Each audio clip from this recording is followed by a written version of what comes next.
CNN Radio. En Rosario, 89.5. CNN Radio. Siempre del lado de la información. Muy bien, seguimos en CNN Radio Rosario. Esto es Con Sentido Común, son las 11:33. Hablábamos hace un ratito, hace rato ya largo, y parece que esto va a seguir así hasta el final de este gobierno. El gobierno no está metido en la idea de solucionar ningún problema de fondo, ¿no? No está buscando ni siquiera las soluciones, no solo no las está encarando, sino que no está buscando ninguna solución de fondo para la gente, para el país. Está más bien trabajando esta flotación hacia el final del gobierno, que le dé alguna chance de mantenerse ahí adentro, dando vueltas. Estoy leyendo ahora en Clarín, con plazos más cortos, Economía subió la tasa arriba de 130% para colocar deuda. Vamos a conversar con nuestro amigo, el economista profesional Enrique Sebach, que está en línea. Enrique, qué gusto grande volver a conversar contigo. Marcelo Fernández aquí, buen día. Buen día, Marcelo, gracias por llamar, el gusto es mío. Te aclaro que ahora estoy como director ejecutivo del Liberal de la Fundación Mediterránea, así que tengo que pasar el chivo todo el tiempo. Pero perfectamente, muy bien, muy bien.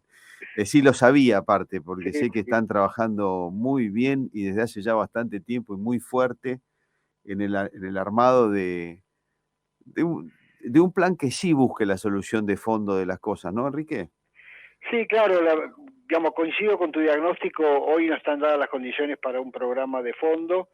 Primero, no están dadas las condiciones políticas, y segundo, no está diseñado un programa integral desde el punto de vista económico, así que en eso estamos trabajando con vistas a que el fin del 2023 sea un punto de inflexión respecto a esta decadencia argentina, ¿verdad? Uh-huh. Ahora, ¿por dónde atajar esto? A grandes rasgos, por supuesto, ¿no? Pero ¿por dónde atajar esto que vos lo agarrás de acá, se te sale lo otro? Querés agarrar lo otro, se te sale lo de más allá. Es decir, ¿cómo agarrar este lío fenomenal en el que estamos metidos?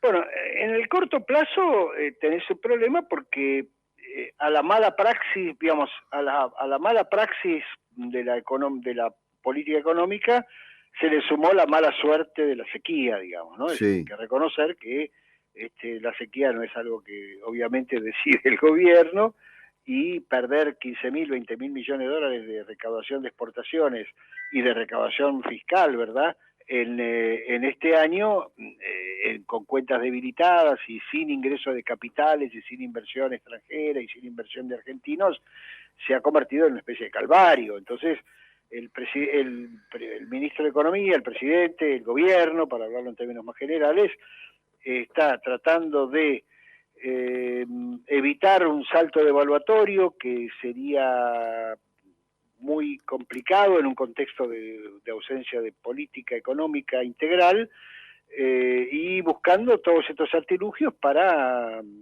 tratar de evitar que las cosas se empeoren aún más. Entonces, bueno, conseguir algunas reservas, pasar la gorra por el mundo, poner cada vez más restricciones a las importaciones, inventar estos dólares agro, soja, o como se vayan llamando a lo largo del tiempo, y bueno, y ver si con esto le alcanza para llegar sin un deterioro todavía más grande. Ahora, Enrique, si uno revisa las variables al momento de entrar Massa al Ministerio de Economía y mira esas mismas variables ahora, el deterioro ha sido fenomenal: inflación, dólar, sí, claro, pobreza.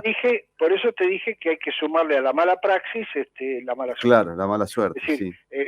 La verdad que Massa, al igual que le pasó a Guzmán, subestimó la necesidad de arreglar las cuentas fiscales, o en todo caso sobreestimó el llamado mercado de capitales argentino, que es la gran... A ver, así como el gobierno del presidente Macri subestimó, o mejor dicho, quiso dilatar el ajuste fiscal con mercado de capitales del exterior, y sobreestimó la capacidad de endeudamiento de la Argentina en ese mercado, el gobierno del presidente Fernández, Guzmán primero y Massa después, Massa más ordenado porque es un accionista, digamos, de la coalición y no un empleado como era Guzmán, también sobreestimó los efectos de ir a buscar pesos en el mercado argentino, en un mercado argentino de capitales que no existe.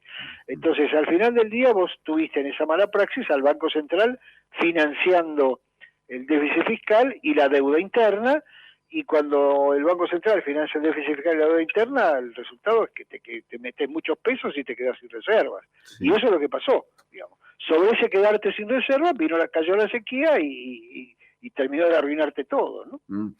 Yo decía al principio que, bueno, ustedes en la Fundación Mediterránea están trabajando sobre un plan integral y concreto que sí vaya a buscar el fondo de las soluciones. Ahora, ese plan evidentemente tendrá que ejecutarse a partir del próximo gobierno, próximas Correcto. Autoridades y demás.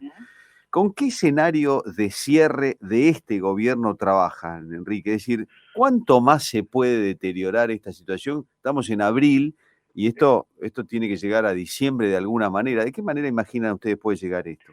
Claro, bueno, primero vamos a dividir el año, porque este año en realidad termina en agosto.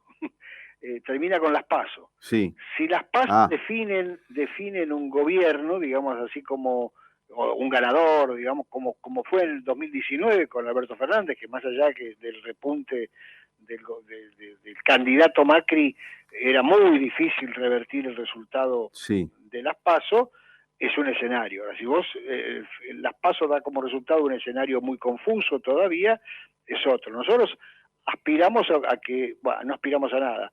Tenemos dos escenarios. El escenario de la transición ordenada, que es, bueno, ya hay un ganador, y entonces ese propio ganador de alguna manera te estabiliza el presente, porque el futuro estabiliza el presente, se puede negociar una transición ordenada en el Congreso, e ir tratando de evitar que esto desborde todavía más en su momento. Así como fue de alguna manera ordenada la transición entre Macri y Fernández, porque más allá de todo, la política económica del gobierno del presidente Macri evitó un desborde mayor, se concentró en cuidar las reservas, en ajustar fiscalmente, y entregó un gobierno con casi sin déficit fiscal, más allá de la forma que se consiguió, y con un Banco Central con 10.000, 12.000 millones de dólares de reservas. Entonces, una cosa es una transición ordenada, y ese es un escenario. El otro escenario es que esto, digamos, se desordene todavía más, con tasas de inflación parecidas a esta, un poquito más altas, inclusive no se puede descartar algún mes de 2 dígitos, dependiendo de cómo esto evolucione, sin pensar en una hiperinflación, por supuesto, pensando que entre los cepos, los controles y el entorno internacional, más o menos la va llevando hasta llegar al 10 de diciembre. Pero, a ver, el escenario no es mejor que este. O es o es un poco peor. O es un poquito peor. En materia de inflación, vos decís hiperinflación no, porque hay algunas trabas para que eso suceda, pero la gente está ya escapando de los pesos a una velocidad que... Sí, bueno, ahí quiero poner un par de previsiones. Nosotros tenemos en la cabeza, por historia o por edad, yo por historia, por supuesto, las hiperinflaciones que eran 100% mensual de inflación, digamos, ¿no es cierto? Que era ya un descontrol mayúsculo. Yo a ese tipo de escenario yo lo descarto, por supuesto no puedo ponerle probabilidad cero porque lamentablemente estamos en la Argentina. Ahora, dicho esto, el desorden de la interna política del gobierno, que se refleja estos días de una manera realmente alarmante, o demasiado explícita, si lo querés ponerlo de esta manera, y lamentablemente también, por qué no decirlo, el desorden político de la interna de la oposición, están generando un clima muy peligroso porque se asienta sobre una situación económica muy débil. O sea, tenés un paciente extremadamente débil y lo sacás a correr la maratón. Entonces, esa irresponsabilidad es la que aspiramos a que termine el 13 de agosto. Entonces, por eso me atrevo a descartar la hiperinflación, porque decir, bueno, todas estas cosas que hoy son un ruido fenomenal y que, como vos decís, acelera la caída o acelera la velocidad de circulación del dinero y la dolarización de los portafolios, como la dolarización se da en medio del cepo, nadie puede sacar los pesos del circuito. El que vende dólares, el que compra dólares, hay alguno que se lo vendió y entonces el que se lo vendió tiene pesos. Y todo queda dentro, digamos, lo que ajusta es el precio. Uh-huh. Entonces, hay que tener mucho cuidado porque la irresponsabilidad política te puede llevar a un deslizamiento aún mayor de este no quiero usar palabrotas, de este desorden, y aspiramos a que las PASO ordenen un poco esta política, ¿no? Uh-huh. Te hace una pregunta Adriano Mandolesi, Enrique. Sí, claro. Enrique, ¿cómo estás? Bueno, Adriano Mandolesi te saluda. Justamente hablando del trabajo que vienen realizando desde la Fundación Mediterránea junto a Carlos Melconian, ¿cuáles serían esos 3 o 4 pilares de un programa económico integral para que Argentina recupere la estabilidad y también, obviamente, el sendero del crecimiento? Claro, primero, digamos, el para qué, digamos, ¿no? Argentina necesita un cambio de régimen. ¿Por qué?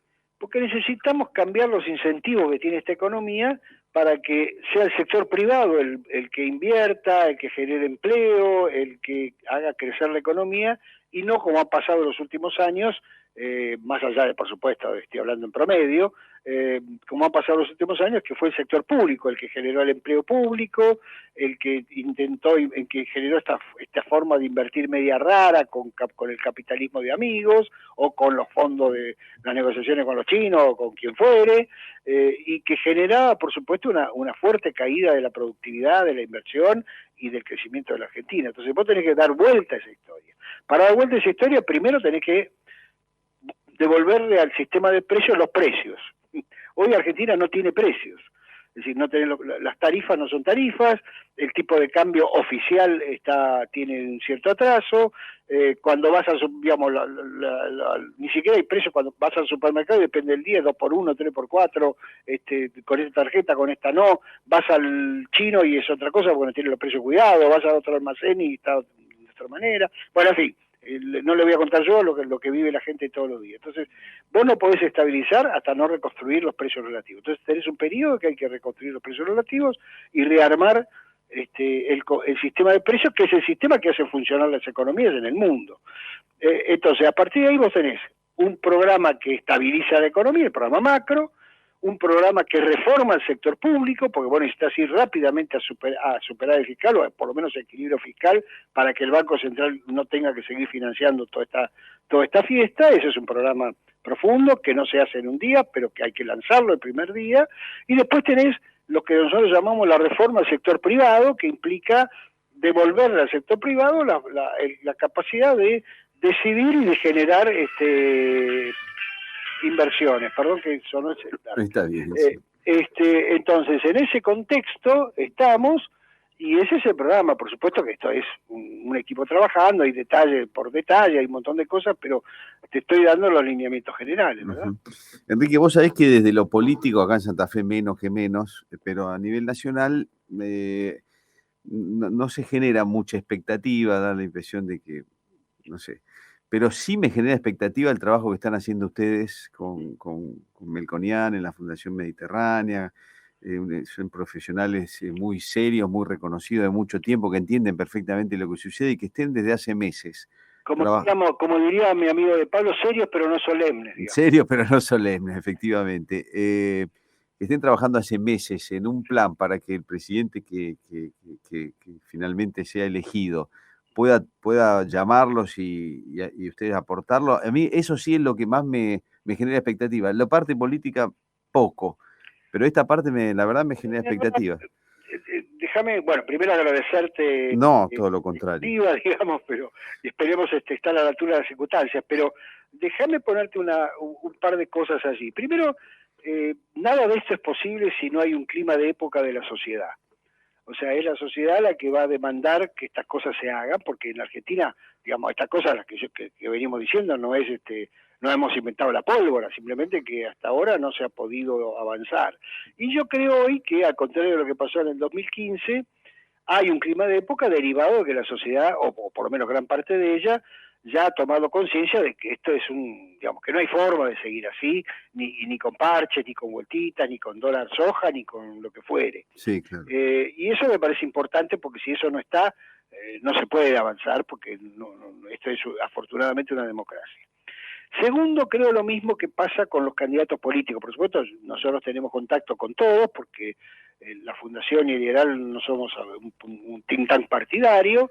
Nos hemos reunido con todos, nos seguimos reuniendo con todos, también con los técnicos, con los profesionales, con todo el mundo. Nos conocen hace muchos años todos, para bien o para mal.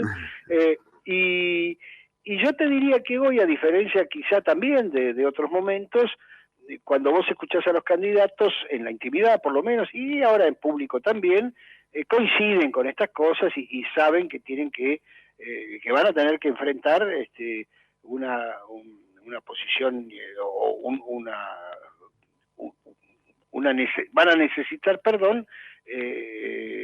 incorporar un programa potente con todo lo que ello implica desde el punto de vista de la política. Y lo tercero, que a mí me parece importante, es que en el 2015, en ese momento el candidato Macri, o el presidente electo Macri, había distintas voces que, algunas que le decíamos, como nosotros, ciertas cosas, y otros que le decían otras cosas, y había cierta idea de que las cosas se arreglaban fácil, no te haga problema, no te metas en este lío, como te dije al principio, total, empezamos con el mercado de capitales y la lluvia de inversiones, etcétera, y después vemos.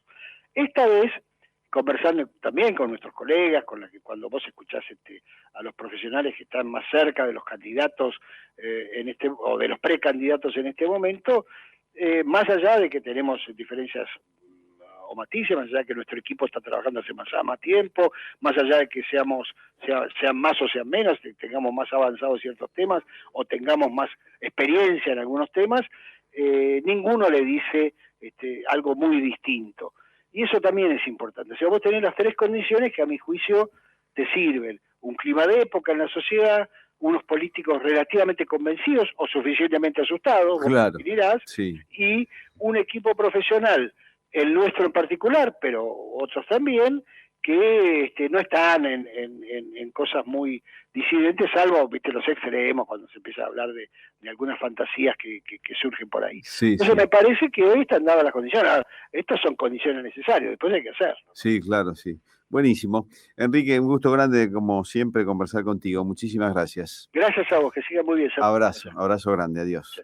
Conversábamos con Enrique Shevach, que es economista y ahora trabajando para el IDERAL de la Fundación Mediterránea. CNN Radio. En Rosario, 89.5. CNN Radio. Siempre del lado de la información.